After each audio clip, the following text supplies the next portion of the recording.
네 얼굴이 도무지 생각이 안 나더라. 3년 만에 만난 엄마가 딸에게 건넨 첫마디였습니다. 반가움도 미안함도 아니었습니다. 그저 남의 이야기하듯 던진 그 건조한 한마디. 오늘 사연의 주인공, 그녀의 심장이 덜컥 내려앉았던 순간입니다. 지옥 같은 기억은 아주 어릴 때부터 시작됩니다. 그녀에게는 3살 터울의 오빠가 있었습니다. 눈치 빠르고 똑똑했던 여동생, 그리고 둔하고 욕심만 많았던 장남.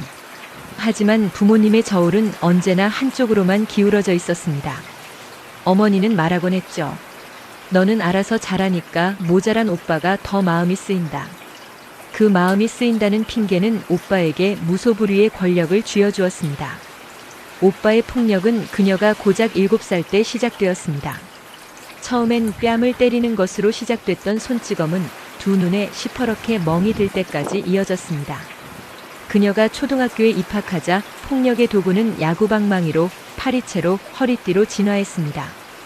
오빠가 6학년, 그녀가 3학년. 고작 10살 남짓한 아이가 휘두르는 폭력이라고는 믿기지 않을 만큼 잔혹했습니다. 그녀는 공부를 잘했습니다. 수학 경시대회 상장, 학교 우등상을 휩쓸어왔죠. 하지만 그 빛나는 상장들이 오히려 독이 되었을까요? 오빠의 열등감은 더 심한 매질로 돌아왔고 부모님은 그 비명소리를 철저히 외면했습니다. 동네 사람들조차 수군거렸습니다. 저 집 딸은 주워온 아이인가 봐. 아들은 메이커옷 입히고 딸은 한겨울에 얇은 잠바 하나 입혀보내네. 집은 안식처가 아니라 감옥이었습니다. 어린 소녀는 학교 과제를 하기 위해 친구 집을 전전해야 했습니다. 친구 어머니가 차려주는 저녁밥을 얻어먹으며 그녀는 무슨 생각을 했을까요? 밤이 깊어 어쩔 수 없이 집으로 돌아가야 할 때마다 느꼈을 그 공포를 감히 상상할 수 있을까요? 피해자가 정신 이상자야. 우리 아들이 얼마나 순한 애인데. 군대에 간 오빠가 후임을 폭행해 영창을 갔을 때 부모님이 내뱉은 말입니다. 피해자를 정신병자로 몰아가며 울부짖는 부모님을 보며 그녀는 온몸에 소름이 돋았습니다. 아, 이 사람들은 바뀌지 않는구나. 내 고통도 저런 식으로 부정당했겠구나. 그렇게 세월이 흘러 오빠의 결혼식이 다가왔습니다. 상견례 자리에 그녀는 초대받지 못했습니다. 심지어 결혼식 참석조차 친척들이 동생은 왜 안 부르냐고 성화에서 마지못해 연락이 닿았죠. 그렇게 3년 만에 식장에서 마주한 엄마가 했던 말이 바로 그겁니다. 네 얼굴이 생각이 안 나더라. 그 말은 비수처럼 박혀 트라우마가 되었지만 가족이라는 굴레는 질겼습니다. 아버지가 대장암에 걸렸을 때 그 순하고 귀한 아들과 며느리는 코빼기도 비치지 않았습니다. 병원비를 내고 밤새 간병을 하고 굳은 일을 도맡아 한 것은 이번에도 생각 안 나던 딸 그녀였습니다. 하지만 완치 후 퇴원하던 날 고맙다는 따뜻한 말 한마디는 없었습니다. 화장실 들어갈 때와 나올 때 마음이 다르다더니 부모님은 다시 예전의 냉담한 모습으로 돌아갔습니다. 심지어 아버지의 칠순 잔치 때는 그녀만 쏙 뺀 채 가족 사진을 찍어 친척들에게 돌렸습니다. 친척들이 먼저 연락해와서 말했습니다. 그냥 연 끊고 살아라. 그건 사람 새끼들이 아니다.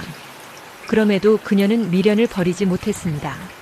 나이 50을 바라보는 지금까지 결혼식도 올리지 못하고 아이 낳고 사는 딸에게 부모는 결혼식 얘기 한 번 꺼내지 않았습니다. 대신 신혼집에 처음 올 때 10년 넘게 묵혀둔 낡은 냄비와 쓰던 조리도구를 살림살이랍시고 던져주고 갔습니다. 그 낡은 냄비들이 마치 그녀의 처지 같았습니다. 필요할 때만 쓰고 낡으면 버려지는 존재. 그리고 오늘 또다시 다툼이 있었습니다. 지난 상처를 이야기하면 부모님은 앵무새처럼 반복합니다. 기억 안 난다. 내가 언제 그랬냐. 벼락 맞을 년이 말을 지어낸다. 그녀는 이제야 깨닫습니다. 용서는 가해자가 잘못을 인정할 때나 가능한 것임을. 그녀는 오늘 그들의 연락처를 차단했습니다. 10년의 노력 끝에, 아니 평생의 고통 끝에 내린 결론이었습니다. 이 숨막히는 고독과 배신의 서사 끝에 제 눈앞에 걸린 그림 한 점이 사무치게 들어옵니다. 이 그림의 제목은 벼랑 끝의 나무입니다. 그림을 가만히 들여다보십시오. 하얀 여백의 한가운데 아주 가늘고 위태로운 선 하나가 이어져 있습니다.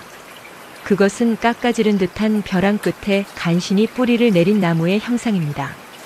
이 나무는 숲을 이루지 못했습니다. 다른 나무들과 어우러져 서로의 뿌리를 얽어매고 지지해주는 가족이라는 숲에서 이 나무는 철저히 배제되어 있습니다. 홀로 떨어진 벼랑 끝, 그곳은 춥고 외롭습니다. 나무의 가지를 보세요. 바람이 부는 방향대로 심하게 휜 채 굳어버렸습니다. 이것은 어린 시절부터 쏟아진 오빠의 폭력과 부모의 차별이라는 거친 비바람을 온몸으로 견뎌낸 흔적입니다. 잎사귀는 거의 다 떨어져 나가고 앙상한 가지만 남았지만 그 선은 끊어질 듯 끊어지지 않고 이어져 있습니다. 이것은 주인공의 처절한 생명력입니다. 야구방망이와 욕설 속에서도 수학 문제를 풀고 무관심 속에서도 친구 집을 전전하며 끝내 어른으로 성장해낸 그녀의 강인함입니다. 하지만 가장 마음이 아픈 부분은 뿌리입니다. 땅속 깊이 단단히 박혀 있어야 할 뿌리가 그림 속에서는 반쯤 허공에 드러나 있습니다. 흙이 나무를 품어주지 않았기 때문입니다. 부모라는 토양은 이 나무에게 양분을 주기는커녕 뿌리를 밀어내고 있습니다. 드러난 뿌리는 마치 살려달라고 허공을 향해 뻗은 손처럼 보입니다. 심리학에서는 이런 가족 형태를 엮이는 가정이라고 부릅니다. 그리고 그 안에서 모든 부정적인 감정을 받아내야 하는 존재를 희생양이라고 하죠. 부모는 자신의 불안과 수치심을 감추기 위해 한 자녀를 황금 아이로 추앙하고 다른 한 자녀를 문제아로 만들어 공격합니다. 기억이 안 난다, 내가 예민하다라고 말하는 것은 전형적인 가스라이팅입니다. 이것은 당신의 기억을 의심하게 만들어 정신적으로 지배하려는 폭력입니다. 그림 속 나무가 살 수 있는 유일한 방법은 무엇일까요? 더 깊이 뿌리 내리려 애쓰는 것일까요? 아닙니다. 벼랑은 이미 무너져 내리고 있습니다. 지금 나무에게 필요한 건 그 척박한 땅을 떠나는 이식입니다. 사연자님이 오늘 연락처를 차단하고 연을 끊기로 한 결심. 그것은 폐륜이 아닙니다. 썩은 흙에서 자신을 뽑아내어 비옥하고 안전한 땅으로 옮겨 심는 생존을 위한 이식 수술입니다. 그림을 다시 보세요. 벼랑 끝에 서 있지만 나무의 끝은 하늘을 향해 미약하게나마 뻗어 있습니다.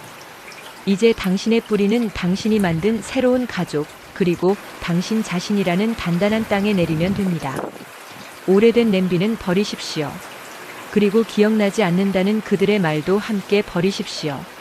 당신은 벼랑 끝에서도 기어이 살아남은 고귀하고 강한 생명입니다. 오늘 밤 이 그림이 당신의 끊어진 인연이 고립이 아니라 해방임을 말해주기를 바랍니다.